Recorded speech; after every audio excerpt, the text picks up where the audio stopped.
Ini tadi kan Anda lihat berulang kali saya dibisikin, saya bilang nanti sudah tenang aja. Karena memang saya menyimpan satu senjata rahasia. Itu kursi kan masih kosong, ya, gitu ya. Karena Gus Dur nggak ada di sini, saya nggak bisa manggil beliau. Kalau datang malah repot kan. Nah, begini, di tengah kita ada seorang sebetulnya penerus Gus Dur. Ya, bukan di PBNU tapi di pemerintahan. Ya, dan orang ini belakangan bikin heboh negara kita karena dia ada tukang kepret gitu, tukang ngepret itu ya. Nah, kebetulan orang ini kan ada di tengah kita. Tadi saya lihat di situ anunya. Nah, maka saya mohon Mas Rizal Ramli, tolong naik ke panggung Mas, tolong dikepretin kita semua ini.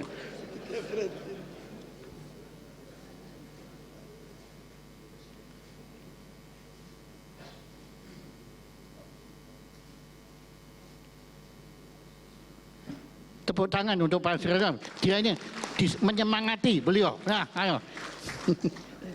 Silakan. Mas Jaya. Mas Jaya. Mas Jaya ini teman gendengnya kita.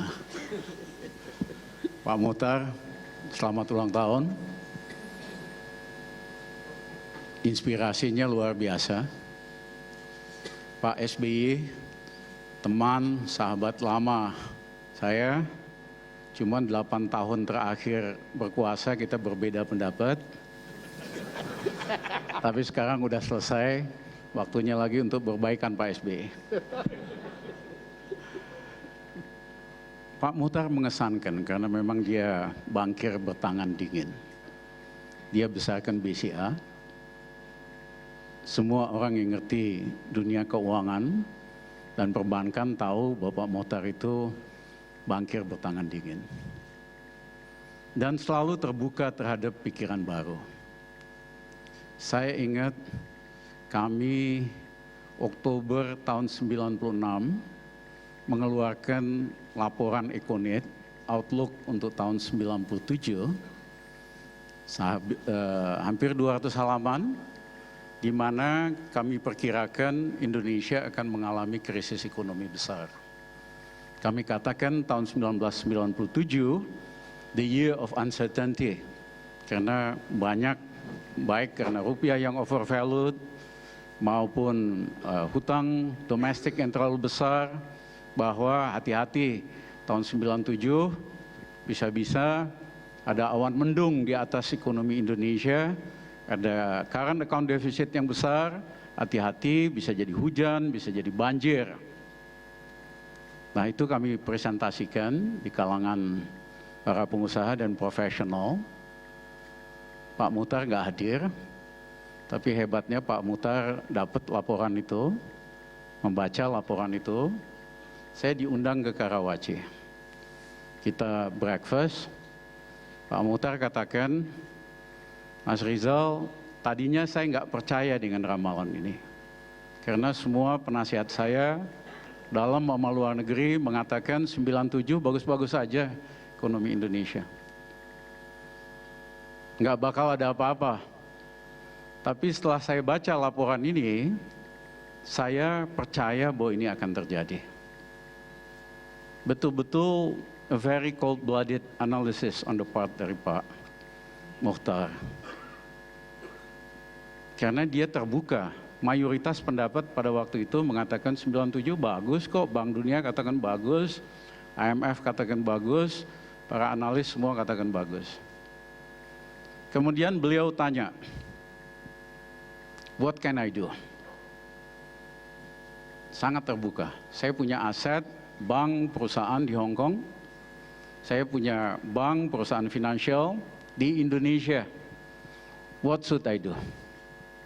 Kami katakan dalam krisis solusinya selalu consolidate, consolidate, consolidate. Harus jual sebagian asetnya untuk injeksikan. Pak Muhtar tanya lagi, aset di mana yang saya harus jual, di Hong Kong apa di Indonesia? Kami katakan, mohon maaf Pak Muhtar besar dari Indonesia, sebaiknya asetnya di Hong Kong yang dijual. injek kepada financial institution, Lipo Bank. Karena kalau ada krisis yang paling kena awal itu adalah bank. Pak Muhtar, saya juga katakan kalau jual beli aset di Hong Kong kan gampang. Jual hari ini, kapan-kapan ada uang dikasih premi 5% pasti bisa beli lagi.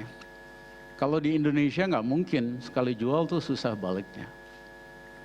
Dan saya angkat topi Pak Muhtar, memiliki wisdom untuk mendengarkan, untuk menganalisa.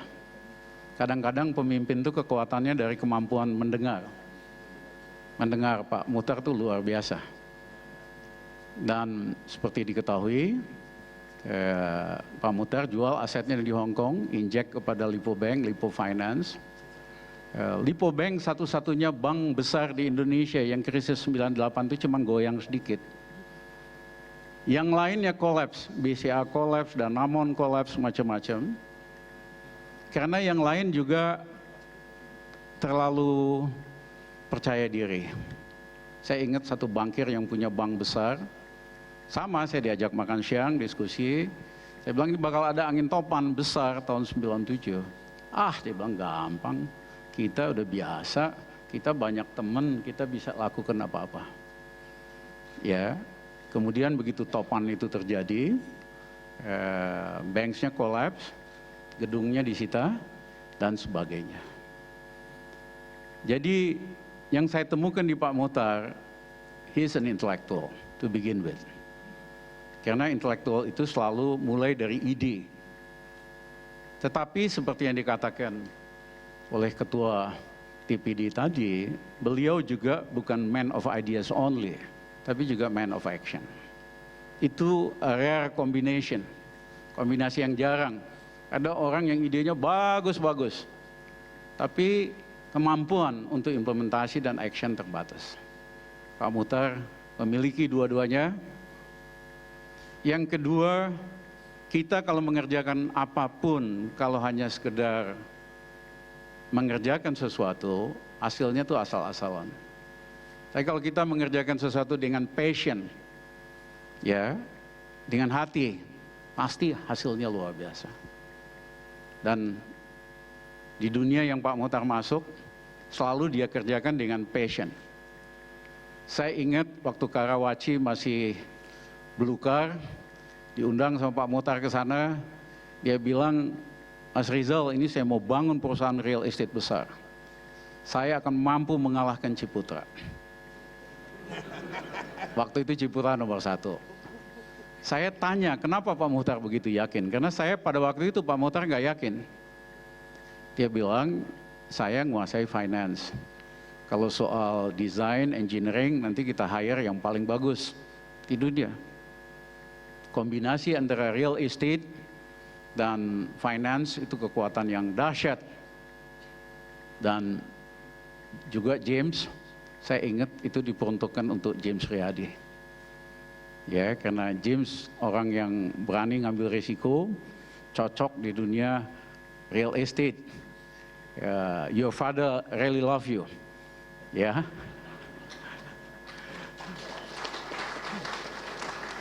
Dia siapkan sesuatu sesuai dengan karakter James yang berani ngambil risiko. Dan memang dalam waktu 10 tahun Karawaci jadi kota sendiri, ya, jadi contoh daripada suburb yang bagus di Indonesia dan well designed. Kemudian masuk sektor kesehatan lain-lain. Jadi amazing, ya. Satu orang bisa ganti karir, ganti profesi, dan setiap kali lakukan itu dengan a sense of mission yang kuat, dengan passion yang kuat, sehingga akhirnya punya manfaat untuk kita semua. Terima kasih. Luar biasa, terima kasih. Nah, bukan main. Saya anjurkan supaya pemerintah masa kini mendengarkan apa yang diucapkan Pak Rizal Ramli, ya toh kan harus bisa mendengar kan gitu ya. Maka beliau pemerintah.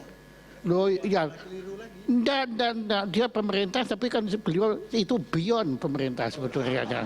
Ya kan, saya tahu dia itu potensinya dia luar biasa, tapi kita perlu mendengarkan apa yang diucapkan Pak Rizal Ramli itu selalu menjadi kenyataan. Tepuk tangan untuk Pak Rizal Ramli dan tepuk tangan untuk ke-6 pendekar yang ada di depan ini yang telah menyampaikan pandangan-pandangannya sehingga kita bisa mengenal Pak Mochtar Khawarizmi Riyadi secara lebih dekat lagi.